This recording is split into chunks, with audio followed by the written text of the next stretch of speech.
اعوذ باللہ من الشیطان الرجیم بسم اللہ الرحمن الرحیم وَإِذْ أَخَذَ اللَّهُ مِيثَاقَ النَّبِيِّينَ۔ یہ سورہ آل عمران کی آیت نمبر 81 ہے۔ یہاں سے آج ہم نے شروع کرنا ہے۔ آپ تمام جو طلبہ و طالبات ہیں وہ ہمارا جو یوٹیوب چینل ہے اس کو بھی آپ سبسکرائب کر لیں تاکہ ہر ایک لیکچر آپ کو بر وقت ملتا رہے۔ آج ہم نے سورہ آل عمران آیت نمبر 81 سے پڑھنا ہے۔ وَإِذْ، اور جب، أَخَذَ اللَّهُ، اخذ لیا، وَإِذْ، اور جب، اخذ لیا، اللہ، اللہ نے، میثاق النبیین، میثاق النبیین، پختہ وعدہ انبیاء کرام سے، اور جب اللہ تعالی نے انبیاء کرام سے پختہ وعدہ لیا، لما، جب، آتیتکم، آتیتو، میں عطا کر دوں، کم تمہیں، من کتاب، کتاب، و حکمت، اور حکمت، کہ جب میں تمہیں کتاب اور حکمت عطا کر دوں، ثم، پھر، جاءکم، جاء، آئے، کم، تمہارے پاس، رسول، رسول صلی اللہ علیہ وسلم، پھر تمہارے پاس عظمت والے رسول صلی اللہ علیہ وسلم تشریف لے آئیں، مصدق، تصدیق کرنے والے ہوں، لما، اس کی، معکم، جو تمہارے پاس ہو، جو تمہارے پاس ہو اس کی تصدیق کرنے والے ہوں، لَتُؤْمِنُنَّ، تو ضرور بھی ضرور تم ایمان لاؤ، ایمان لاؤ گے، لَتُؤْمِنُنَّ، تو ضرور بھی ضرور تم ایمان لاؤ گے، بھی، ان پر، وَلَتَنْصُرُنَّ، اور ضرور بھی ضرور تم ان کی مدد کرو گے۔ قال، فرمایا، اَأَقْرَرْتُمْ، اَأَقْرَرْتُمْ، کیا تم نے اقرار کیا، کیا اقررتم، تم نے اقرار کیا، وَأَخَذْتُمْ، اور اخذتم، تم نے تھام لیا، عَلَى ذَلِكُمْ، اس شرط پر، اس پر، اسری، میرا بوجھ، میرا باری عہد، اسری، میرا باری عہد، تو کیا تم نے اقرار کر لیا اور اس شرط پر میرے باری عہد کو تھام لیا؟ قالوا، وہ بولے، اقررنا، ہم نے اقرار کر لیا۔ قال، فرمایا، اللہ تعالی نے فرمایا، فاشہدوا، پس تم گواہ ہو جاؤ، وانا، اور میں ہوں، معکم، تمہارے ساتھ، من الشاہدین، گواہی دینے والوں میں سے، اور میں بھی تمہارے ساتھ ہوں گواہی دینے والوں میں سے۔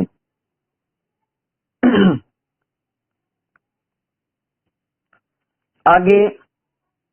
آیت نمبر 82 ہے، فمن، پس جو شخص، فمن، پس جو شخص، تولا، پھر گیا، روگردانی کی، پھر جس شخص نے روگردانی کی، بعد ذالکا، بعد، بعد، ذالکا، اس کے، اس اقرار کے بعد جس شخص نے روگردانی کی، فاولئک،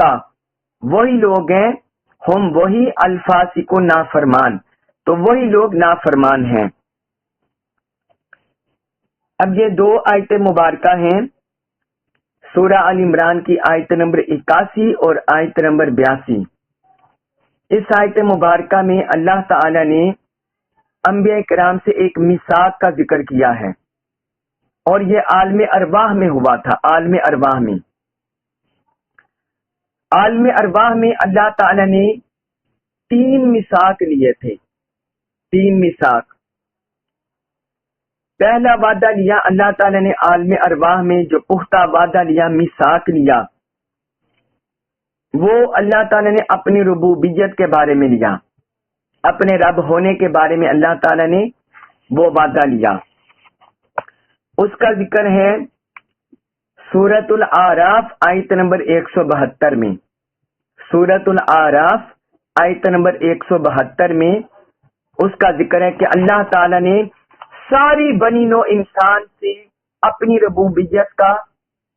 عہد لیا،